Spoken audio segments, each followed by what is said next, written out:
How do I discover my art style, Christy? It's driving me insane. Here's the secret, friends. Your style is gonna find you. It's gonna chase you, actually. You wanna paint with me? Come on, let's go.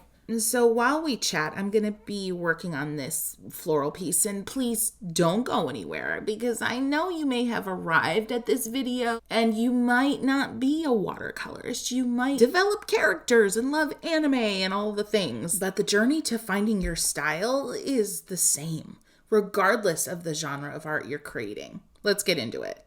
So let's start here. What defines my style specifically? And these are questions that you can ask yourself or things that you can notice of yourself. Like when you do something that's weird that no one necessarily taught you, make note of it. Like literally mentally note or write it down. Here's a couple of mine. I love to mix color on the page versus the palette. I use bold color heavily and build up to kind of a moody, dramatic. I absolutely love surprising pops of color that seem jarring at first. I love a wide range of detail in one painting. I love wispy directional lines everywhere. And mixed media, it's my jam. I love adding in other art supplies that don't really make sense in the grand scheme. But enough about me. Let's talk about how you figure all this out for yourself. So there's two main ways that you're going to figure out your personal art style.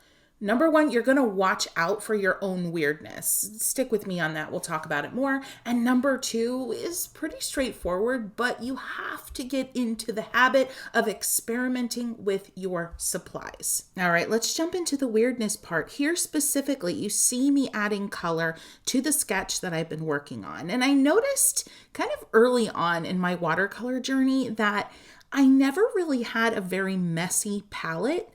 Once I got into college, I noticed that I was just popping different colors on the page and letting them mix and mingle, shoving them around with water.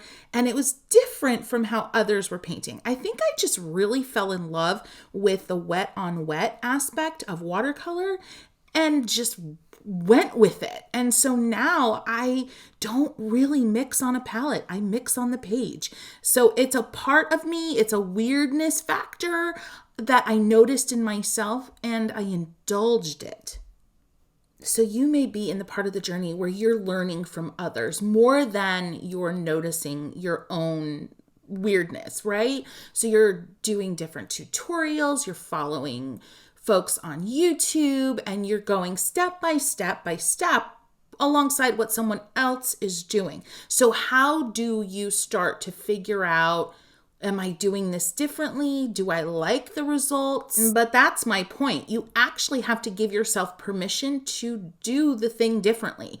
So at some point, and there's really no timetable on this, you have to start stepping outside of the step-by-steps that you're following, whether it's here on YouTube or elsewhere, and figure out little areas, little moments in your painting that you can deviate and continue to deviate again and again and again.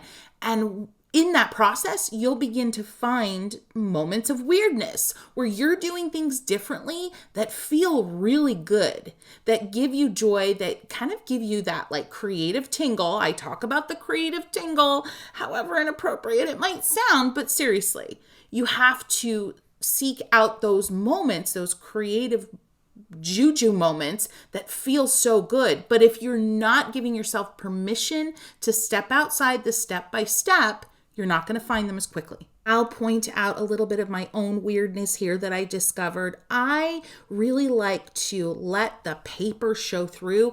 And what goes hand in hand with that is letting my brush run out of color and moisture just to kind of see what happens. And I'm doing that here with these buds. Because I'm someone who loves to use a lot of water in my work, I find myself actually scooping up some of that extra water and pigment from one area of the painting and then using it in another area and then letting my brush completely run dry and seeing what kind of cool textural effects come from all of that crazy. So yeah, there you go. Okay. While we're at it, here's another example of my weirdness where I will go into an area of the painting very, very early on with a really bold, sometimes almost opaque super exciting color. And the rules say that I should build up from light to dark very slowly and gradually. But one of my weirdness factor moments that I love and I cling to is bringing in bold color whenever my instinct tells me it's the right time. Now, another way that you watch out for your weirdness, which is our number one tip here for finding your own style, is once you've identified the weirdness, I want you to repeat it. Number one, repeat it in other areas of the painting, like I'm doing right here with that bold color going right in, also letting my brush run out, but repeat it in other paintings with different supplies. So once you can repeat the weirdness with the same supplies in the same setting, get bold and go ahead and repeat that weirdness in new paintings. Okay, if you just had an aha moment, I want you to boop that like button like your creative life depends on it. Sometimes the weirdness or the personality in your painting is a really subtle thing that you do. So you need to get super hyper aware of the minutia of your painting habits. So here's one of mine. You just saw it. I will lay down color, that bold color that I just talked about, and I will often scoop it right back up with a clean, damp brush. And why do I do that? Because there's something kind of cool that happens with pigments, especially watercolor, where you lay down the color, let it dry for like 30 seconds. And then when you scoop some of it back up, inevitably, you're not scooping all of it back up. And you're leaving behind this cool glaze, this cool texture. It's kind of a ghost of what the color once was. And it creates a really, really amazing effect. Here's another moment of my weirdness. It's coming up soon, friends, and it has to do with mixed media. I discovered early on in my painting journey that I love just kind of messing around with other stuff. And one of my favorites has become watercolor markers. And for you, that might be something else. Maybe it's a pencil over top of watercolor, or whatever it is, but it's bringing in something new and different that kind of lends a different vibe, a different texture, a different edge to what you're creating.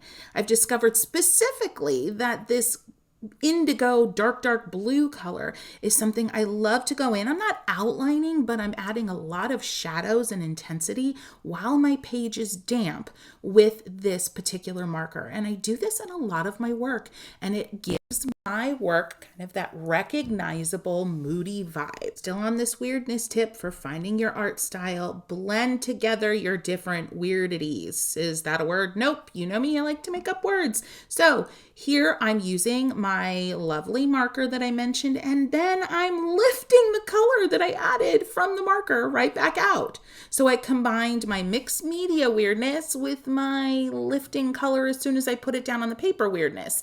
And that creates a third weirdness. And so, friends, I think you see it's kind of like artistic algebra. You know, I can't believe I'm doing this, but how algebra builds on itself. Like once you figure out one thing, that one thing then informs all the rest of your experience with algebra. My engineer husband would be so proud of me right now. But seriously, it's the same way with finding your style. Weirdness compounds on weirdness, and it builds to a gorgeous version of you that only you are making. So friends, you're going to want to stick around to the end of this video because I'm really going to reveal my secret sauce for not worrying about this journey too much, this finding your art style journey too much, and how worrying about it too much can actually inhibit the development of the style. So you'll want to stick around. Here's another aspect that brings personality to my particular style, and it's those linear details. Talked about it early on. I love my liner brushes. So ask yourself, what supplies do I reach for again and again? What supplies make me feel most comfortable? And what supplies that when I use them, I most often get a result that I'm really excited about?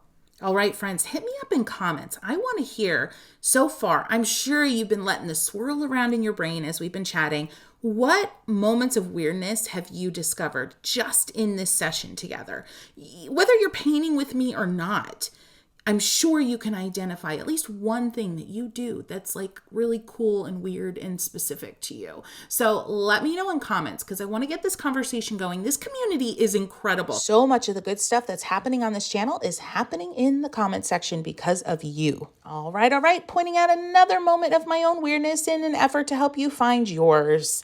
I love to leave parts of my paintings unfinished in a lot of ways. To a lot of people, they would look unfinished. But when I juxtapose the real super duper unfinished, almost abstract areas, like that kind of low hanging, droopy bud there to the left of the main flower, I'm leaving her kind of like that. I love that she's unfinished. I love that her in comparison to the flower to her right, the main top-down view type of hellebore, it just works and it's a beautiful balance. Here I'm going in and adding a few moments of linear detail, but they're decidedly pretty abstract, almost like a gesture drawing. Think of a messy like fashion sketch. Yeah, that's the kind of detail I'm adding. Now, remember how we stack our weirdness moments. See, I'm already going over all that linear detail and I'm removing it to see what kind of effect I get, because some of those lines are going to remain, even though I'm kind of pushing water onto them and removing a lot of the color. So I'm getting a really cool effect. I've given a name to this aspect of my style and I call it push and pull.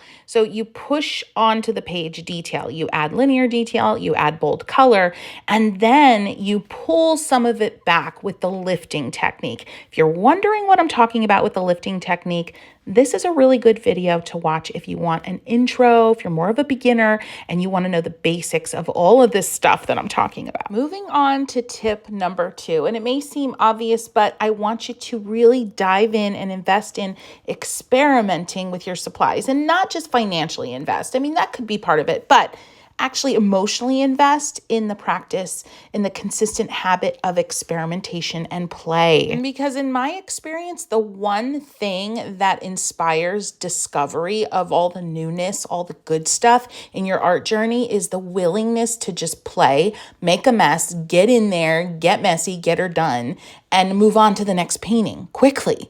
You need to emotionally invest in building that habit of play. So how do we do that? You sign up for one of the really cool art supply subscription boxes. What better way to get inspired, right? But they're not cheap, so I get it. Another option, if you do have a little bit to invest in new supplies, is to go on Etsy and search vintage art supply or art supply grab bag. Oh my goodness, I'll see you in a few hours.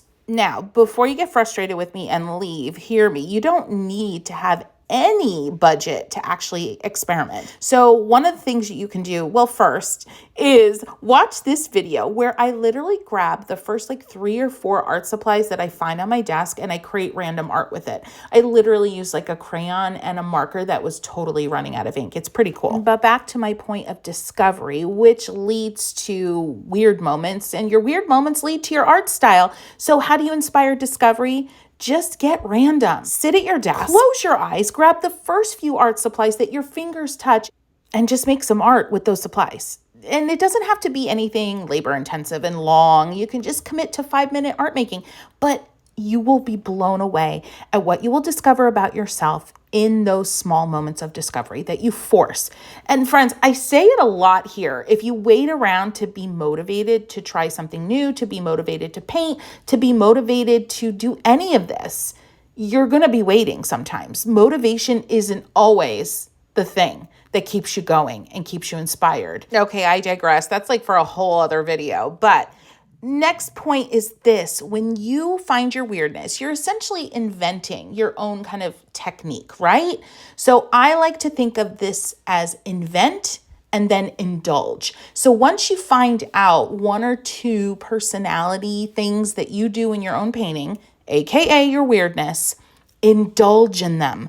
Go after them with a vengeance. Every time you paint and you see an opportunity to indulge in that weirdness, in that special technique that seems to be your thing, dive in and dive deep. And this moment, this time period in discovering your style can be scary because it means further stepping outside of the tutorials, the step-by-steps.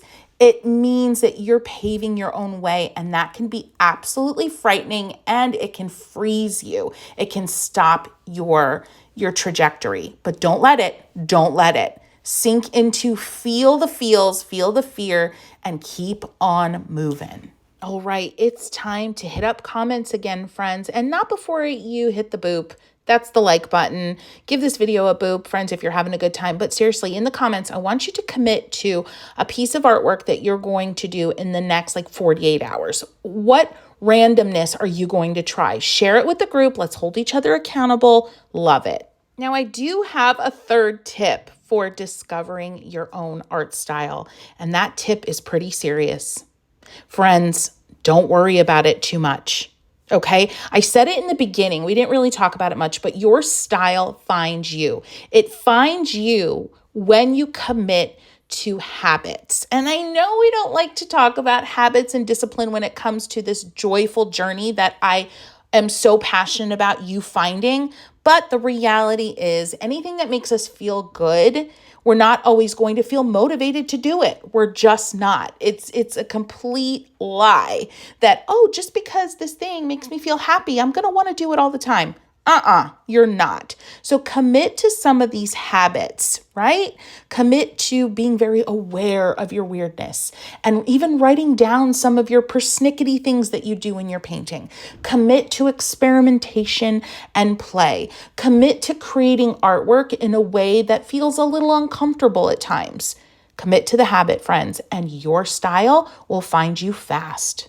And I know another worry that so many of you have from our conversations out there in the world is that you think that this distraction from your schedule of tutorials that you've planned in step-by-steps is, it's going to distract you. Being experimental is going to take you away from the real work of getting better at your art. But trust me, friends, don't skip this play. Don't skip this experimentation. Leave margin in your art journey for this good stuff, which doesn't have a lot of boundaries. So I know it doesn't always feel terribly useful, but trust me, friends, it is. So make room for it.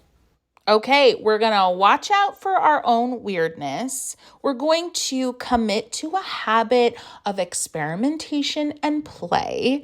And we're also not going to worry too much about how this practice of discovering our art style might distract us from our real work of art making and getting better technically.